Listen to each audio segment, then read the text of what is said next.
दोस्तों, क्या आपने कभी सोचा कि दुनिया का सबसे ताकतवर आदमी कौन है?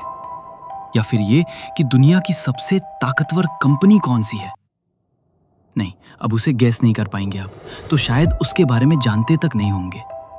आज एप्पल, गूगल और फेसबुक पूरी दुनिया को कंट्रोल जरूर कर रहे हैं, पर क्या कोई ऐसा भी है जो इनको कंट्रोल करता है?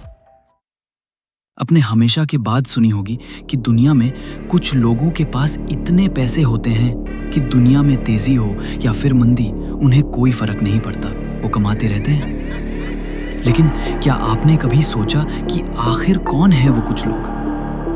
दोस्तों, आज का हमारा वीडियो एक ऐसे शख्स और दुनिया के सबसे पावरफुल इंस्टीट्यूशन पर बेस्ड है, जिसका नाम है black rock. So friends, welcome to our channel Knowledge IQ.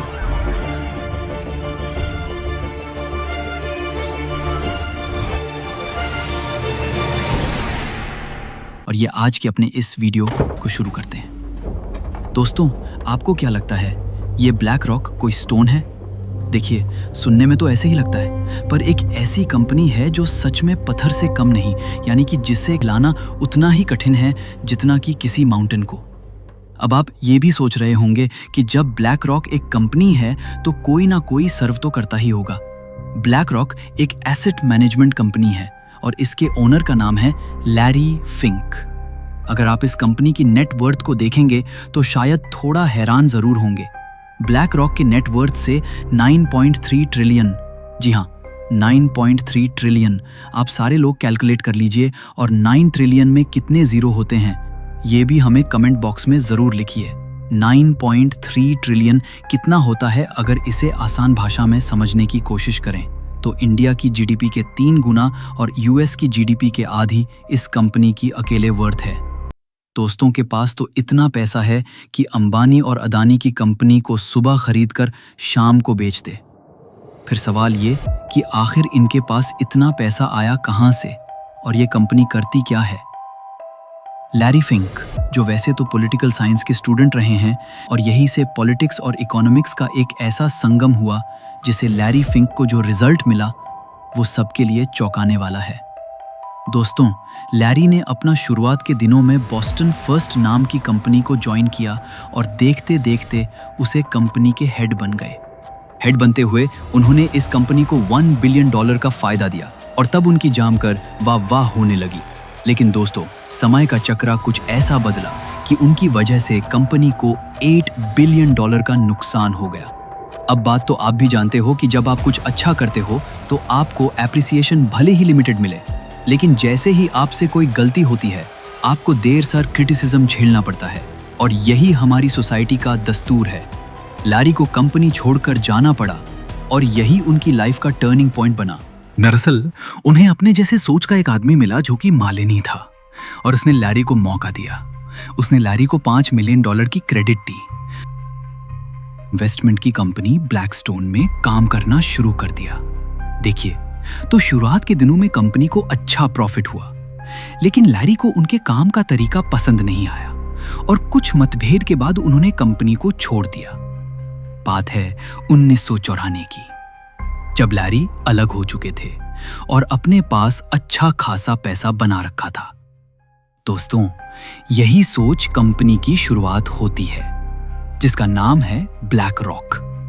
शुरुआत से ब्लैक रॉक ने अपनी पहचान एक बिजनेस जायंट के रूप में बनाना शुरू कर दिया। सिर्फ 5 सालों में कंपनी का नेटवर्थ $165 बिलियन की हो गई।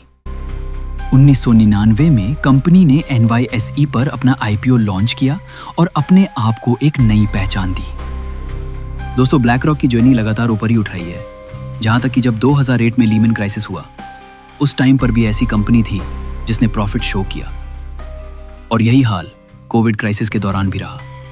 ऐसे में ये भी समझते हैं कि आखिर इस कंपनी में ऐसा क्या खास है कि ब्रिटिश एम्पायर की तरह इसका भी सूर्यास्त नहीं होता। साथ ही ये भी कि कंपनी काम क्या करती है और ये कंपनी इतनी बड़ी कैसे हुई। दोस्तों, कंपनी एक इन्वेस्टमेंट कंपनी है और ये दूसरी कंपनी के एसेट्स को मैनेज करती है। ये कंपनी हर उस बड़ी कंपनी में अपना इन्वेस्टमेंट करती है जो तो बढ़ चुकी है या फिर बढ़ रही है। सभी बड़े देश की सभी बड़ी कंट्री में इसका स्टेक है। लगभग 30 कंट्रीज में 70 ऑफिसेज हैं और लगभग 100 countries with deep client base. दोस्तों, ऐसा कोई कॉन्टिनेंट नहीं जहां पर इसकी प्रेजेंस नहीं दिखेगी। तो डायरेक्टली या इनडायरेक्टली सभी जगह पर मौजूद है। हर बड़े कंट्री के सरप्लस फंड को भी यही देखती है। यहाँ तक कि आरबीआई और फेड तक के एक्सेस पैसा अपने पास रखती है। साथ ही कंट्रीज के पेंशन फंड्स और इंश्योरेंस फंड्स को भी यही मैनेज करती है। और जब भी किसी कंट्री को पैसों की जरूरत होती है तो ये उससे पैसे भी प्रोवाइड करती है। दोस्तों, अगर हम इसके शेयर को बड़ी बड़ी कंपनी में देखें तो हमें मालूम चलता है कि इसकी प्रेजेंस कहाँ तक है। जैसे कि फोर्ड में 7.25%, फेसबुक पर 6.5%, एप्पल और जेपी मॉर्गन बैंक में भी 6.5% और वेराइजन में 7.5%। ऐसे ही और ना जाने कितनी कंपनी में इसके शेयर हैं। हम जो भी चीज़ यूज़ कर रहे हैं, चाहे वो हमारी 2 मिनट वाली मैगी हो या फिर मूवी हॉल का स्क्रीन। और अब आपको ये सब सुनकर ऐसा लग रहा होगा कि अगर ब्लैक रॉक सच में इतनी बड़ी चीज है तो आज तक हमने इसका नाम क्यों नहीं सुना। ये क्या सच में कोई इल्यूमिनाटी है जो सिर्फ पेपर्स पर एग्जिस्ट करती है? क्या ब्लैक रॉक सच में सब कुछ कंट्रोल कर रही थी? क्या उसके पास दुनिया के सियासत के राज थे? अगर ये कंपनी इतनी पावरफुल है तो क्या ये गवर्नमेंटल डिसीजंस को इन्फ्लुएंस कर सकती है? क्या ये फाइनेंशियल क्रैश किसी प्लान का हिस्सा था? आज तक ब्लैक रॉक के बारे में जो हमने सुना वो सब सरफेस लेवल है, लेकिन कुछ लोग कहते हैं कि ये कंपनी सिर्फ फाइनेंशियल एम्पायर नहीं, पॉलिटिकल सिस्टम का भी हिडन हैंड है। और जब हम इस बात पर गौर करते हैं तो कुछ अजीब पैटर्न्स दिखाई देने लगते हैं। क्या ब्लैक रॉक के पास रियल पावर है या ये एक ऐसे शैडो गवर्नमेंट का हिस्सा है जो बिहाइंड द सीन्स अपना काम करता है? दोस्तों, ये वो पावर है जो कभी सामने नहीं आती।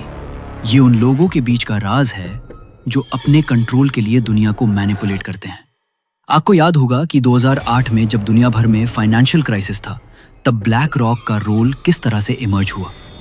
लेकिन अगर हम थोड़ा गहराई से सोचें तो हमें यह समझना होगा कि एक फाइनेंशियल क्राइसिस के बाद ब्लैक रॉक की वैल्यू कैसे बढ़ गई। क्या ये क्राइसिस किसी बड़े प्लान का हिस्सा था या फिर अनसीन हैंड्स ने सब कुछ कंट्रोल किया? क्या ब्लैक रॉक के पास सच में सब कुछ कंट्रोल करने की ताकत है? आज भी दुनिया के सबसे बड़े मीडिया हाउसेस, गवर्नमेंट्स और फाइनेंशियल इंस्टीट्यूशंस में ब्लैक रॉक का हैंड्स ऑन इन्फ्लुएंस है। ये सिर्फ एक कंपनी नहीं, बल्कि एक बेहीमत है जो सब कुछ देख रही है। हमारे डिसीजन मेकिंग, हमारी इकोनॉमिक स्ट्रैटेजीज और हमारी पर्सनल चॉइसेस तक। क्या आपको लगता है कि ये सब कोइंसिडेंस है? क्या ये सच में एक नॉर्मल कॉरपोरेशन है? जब हम ब्लैक रॉक को देखते हैं, हमें उसके इन्वेस्टमेंट पोर्टफोलियो में defence contractors, weapon manufacturers, media houses और बिग टेक कंपनीज की प्रेजेंस मिलती है। ये सब स्ट्रेटेजिक मूव्स जैसे किसी चेस गेम की तरह लगते हैं, हर पीस अपने जगह पर, हर मूव कैलकुलेटेड। और जब हम बात करते हैं ब्लैक रॉक के पावर और इन्फ्लुएंस की, तो क्या हम सच में समझ पा रहे हैं कि दुनिया को कौन कंट्रोल कर रहा है? ये एक हिडन एजेंडा हो सकता है जो आपको पता भी नहीं चलने दे। दोस्तों, ब्लैक रॉक के मिस्टीरियस वर्ल्ड का ये था एक छोटा सा ग्लिम्स। क्या आप भी इसके डार्क साइड को समझ पाए? क्या ये सच में शैडो गवर्नमेंट का हिस्सा है? क्या हमारी इकोनॉमिक फेट किसी के कंट्रोल में है? ये सब सवाल आपको अपने दिमाग में घूमते रहेंगे। जब तक राज नहीं खुल जाते, दुनिया का सबसे बड़ा मिस्ट्री छुपा रहेगा। अगर आपको ये वीडियो पसंद आई है तो लाइक और चैनल को सब्सक्राइब करना ना भूलें।